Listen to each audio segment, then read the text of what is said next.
I never thought LeBron James should just shut up and dribble, but maybe Laura Ingraham needs to tell Aaron Rodgers to just shut up and scramble. When did Aaron Rodgers become Albert Einstein? He now bloviates about an abundance of topics in which he has the knowledge of your average DirecTV customer care representative. The more he talks, the more he believes himself. Anyhow, he just told us that, yes, indeed, he could have been Robert F. Kennedy Jr.'s running mate, and that he turned it down because he wanted to play more football. So Rodgers decided he'd rather be MVP of the NFL than VP of the USA. It certainly pays better and you get more TV time. He determined that he'd rather save the Jets than save the country. Yo, Aaron, FYI, the Jets cannot be saved. Let's ask ourselves, okay, what characteristics or traits does Aaron Rodgers possess to make him vice presidential material? Sure, Aaron knows that every football team has offense, defense, and special teams, but Aaron also thinks that the three branches of the federal government are Congress, the Supreme Court, and the Pat McAfee show. Let me be abundantly clear on this. Abundantly clear. I want to be abundantly clear. I am more qualified to go on the next Mars mission as an astronaut than Aaron Rodgers is to be the next vice president of the United States. And I can't even spell NASA.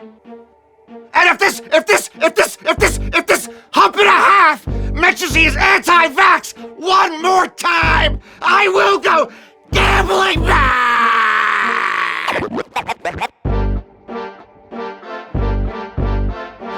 Norman Chad. Norman Chad. Norman Chad. Norman Chad. Norman Chad. And welcome to Gambling Mad. I'm your host, Norman Chad. Gambling Mad, as always, brought to you by the good people at Fritos. Picked daily off of Central California trees in the morning, straight to your retailer that afternoon. And by the amazingly refreshing taste of Fresca. Fresca is remarkable. It's refreshing. It's Fresca. Fritos and Fresca. It's a meal. Coming up today on the show, don't let the bed bugs bite if you're going to Las Vegas this summer. Former NFL star Antonio Brown has gone from penthouse to outhouse, and R.I.P. Red Lobster. What a shame. All right, but first, so you want to be an NBA coach? It's a great job until it's not. There's an old axiom: nothing is certain except death and taxes. Here's another certainty. NBA coaches are hired to be fired. And believe it or not, being named NBA Coach of the Year is pretty much a kiss of death. So many examples. The Raptors once fired Dwayne Casey after he was named Coach of the Year before he had coached another game.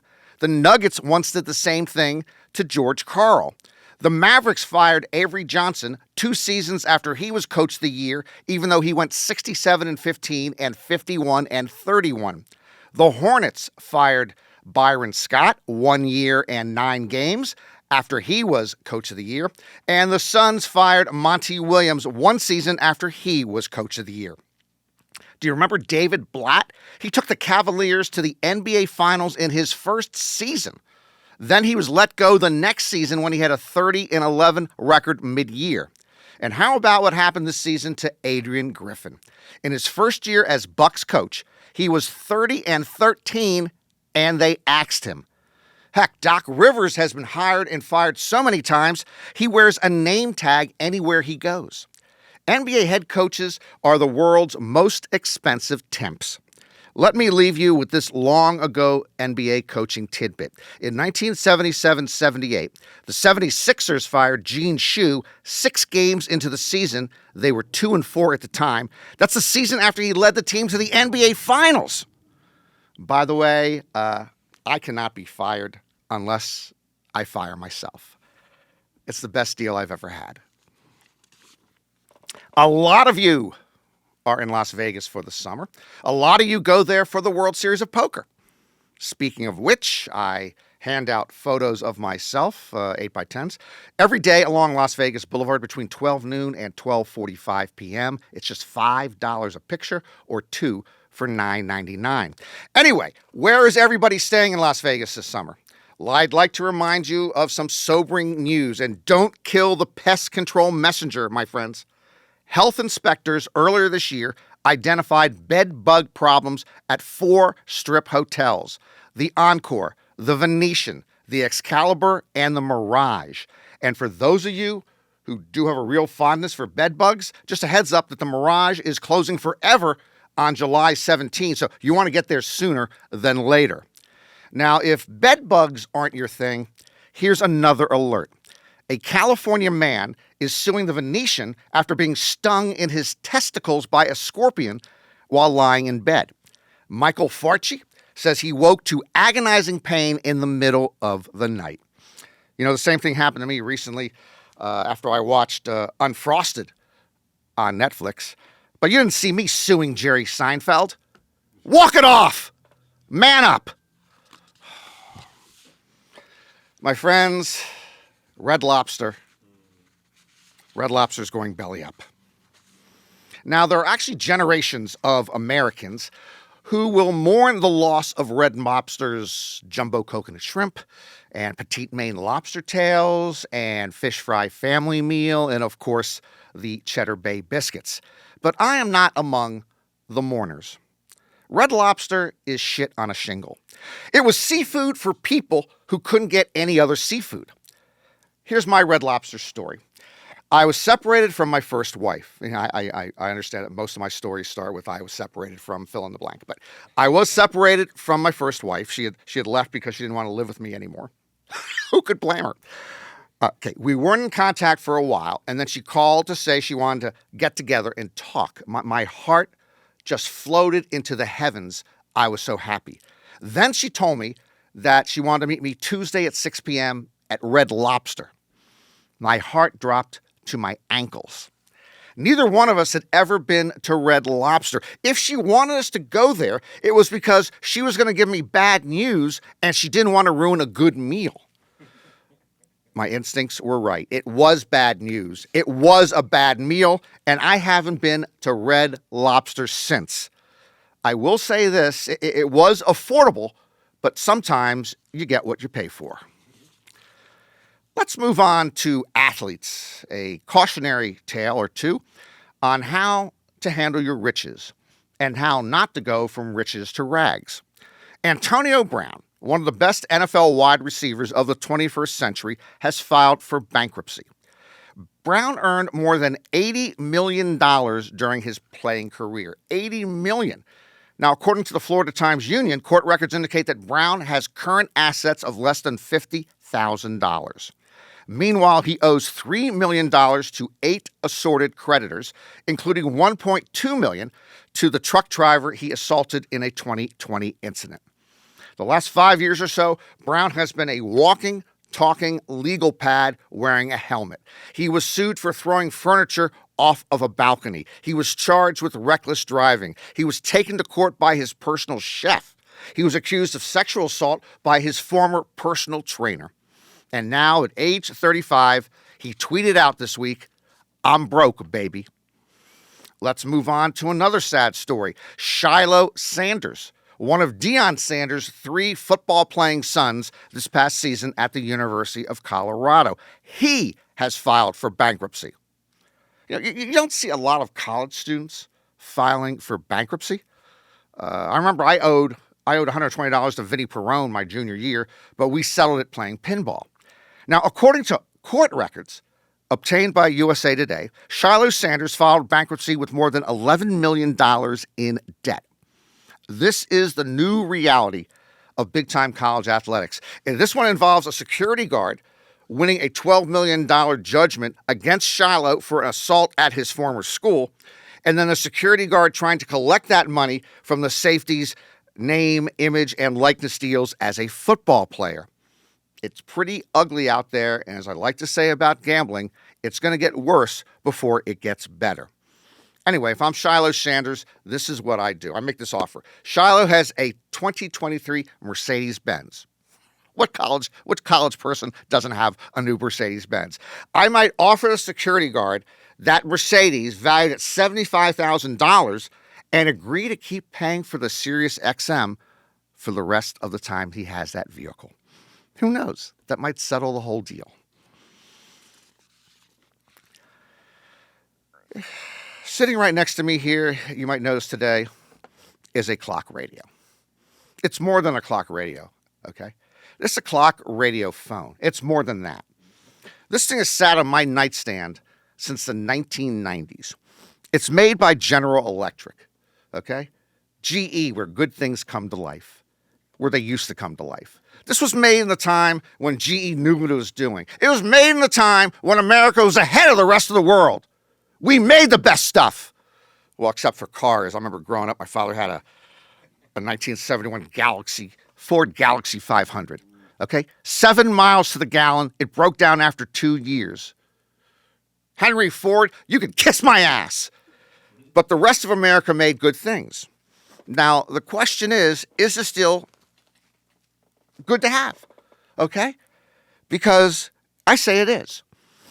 It tells the current time. Okay? It has music.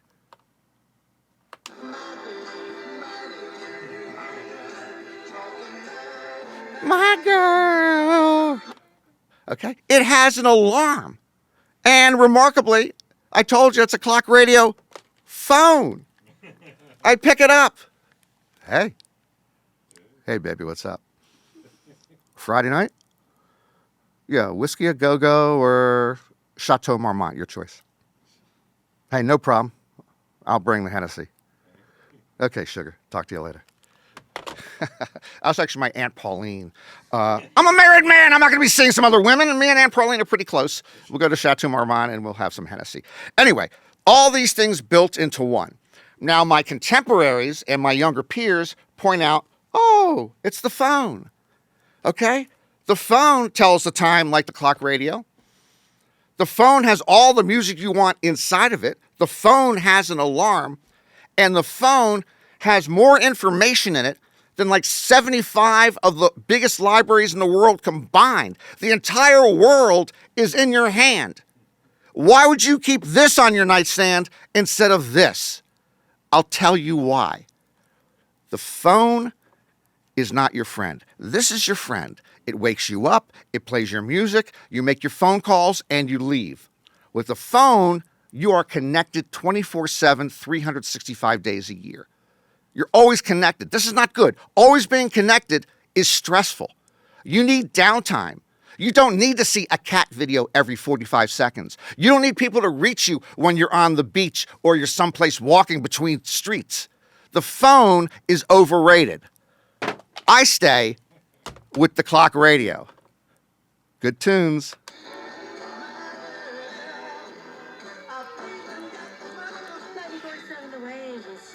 I hate DJs. Okay, that was a really good song. I think it was the Spinners. Stick with the clock radio, my friends. Before we wrap up, I'm going to say this one time and one time only. Domino's Schmomino's. A woman by the name of Bree Corey brought some Domino's pizza into our office the other day.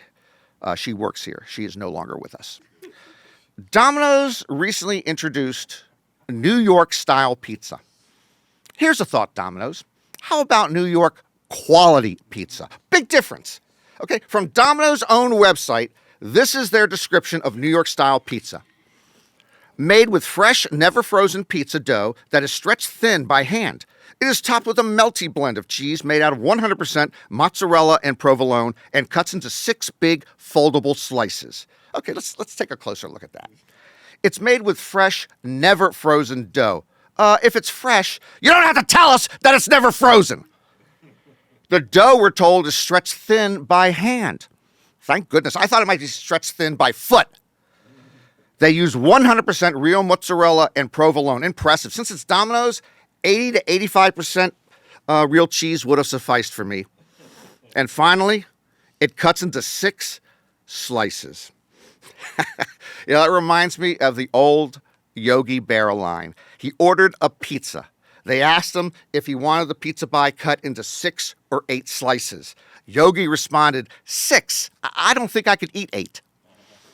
Now, me, if I were at Domino's, I wouldn't slice that pizza pie at all. I would use it as a Frisbee to toss into the nearest dumpster.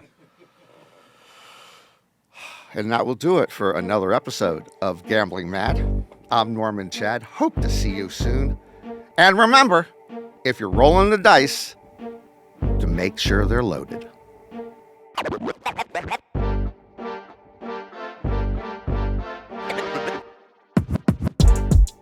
Gambling Mad with Norm Chad is written by Norm Chad and ghostwritten by Norm Chad.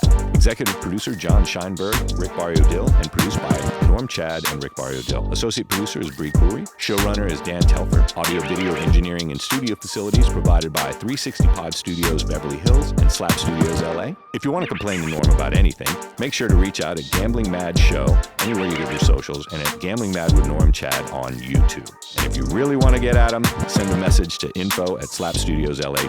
And big thanks to Tony, the special sauce, who truly is the boss. Thank you for the cookies and the treats. We promise you to make the post-production